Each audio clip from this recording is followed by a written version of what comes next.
Alhamdulillah, wassalatu wassalamu ala rasulillah. Kita lanjutkan usul manhaj salafnya.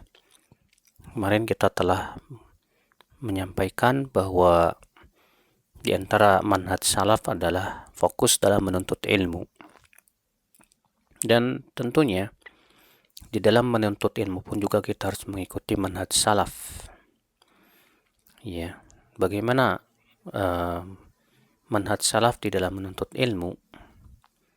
Yang pertama, ya kita berusaha untuk berguru kepada guru yang jelas ilmunya dan lurus akidah dan manhajnya. Karena otodidak itu tidak pernah diajarkan oleh para sahabat, tidak pula para tabi'in, tidak pula para ulama setelahnya. Bahkan para ulama menyatakan bahwa orang yang sebatas otodidak suhafi la yu'khadhu anhu al-ilm, tidak boleh diambil ilmu darinya. Berarti yang seperti ini tidak diperkenankan kita untuk mengambil ilmu darinya. Oleh karena itulah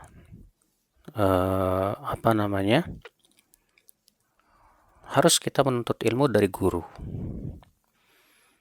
Dan guru yang dimaksud adalah tentu yang telah memenuhi syarat yang telah disebutkan oleh para ulama. Yang pertama, sebagaimana kita sebutkan tadi, an yakuna mu'ahhalan, dia sudah ahlinya.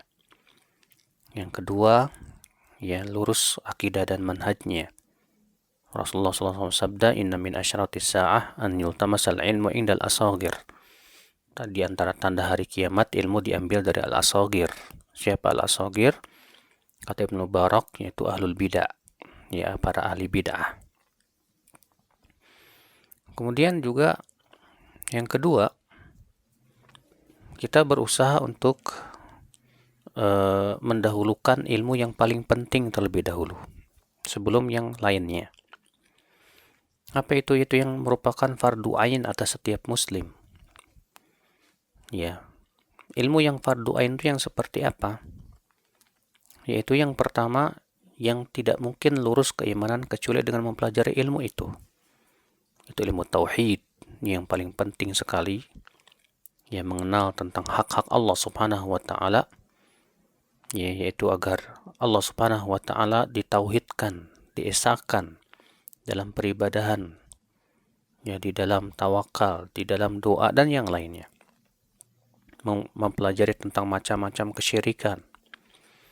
Demikian pula mempelajari tentang nama-nama dan sifat Allah Subhanahu wa taala.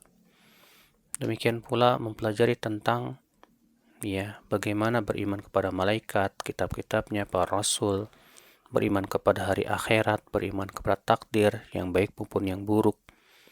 Yang keimanan tidak mungkin sempurna kecuali dengan mempelajari ilmu tersebut. Maka ini hukumnya fardu ain. Demikian pula kewajiban-kewajiban yang kita tidak lepas setiap harinya darinya. Seperti misalnya tata cara wudhu, sholat, mandi janabah, dan yang lainnya. Maka ini pun juga adalah merupakan perkara yang diwajibkan. Jangan sampai kita menuntut ilmu ternyata mendahulukan yang kurang penting dan meninggalkan yang lebih penting.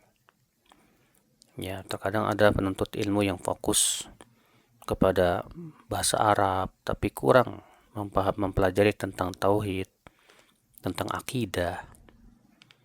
Maka ini tidak sesuai dengan manhaj salaf. Kemudian yang ketiga, manhaj salaf dalam menuntut ilmu yaitu berusaha untuk seorang penuntut ilmu di awal menuntut ilmu adalah husnul istima'. Apa itu husnul istima'? Pintar mendengar. Supaya kita betul-betul fokus kepada menuntut ilmu dengan seperti yang Rasulullah kabarkan, nadharallahu imra'an sami'a maqalati fahafidhaha wa wa'aha wa addaha kama sami'a. Semoga Allah memberikan cahaya kepada wajah orang yang mendengar sabdaku, lalu ia Ya, memahaminya, lalu ia menghafalnya, lalu ia menyampaikannya. Lihat Rasulullah memulai dengan mendengar, kemudian setelah itu memahami, kemudian menghafal, lalu menyampaikan. Ya, berarti ini ada fasenya yang harus dilewati di dalam menuntut ilmu Allah Subhanahu wa taala. Allahu a'lam.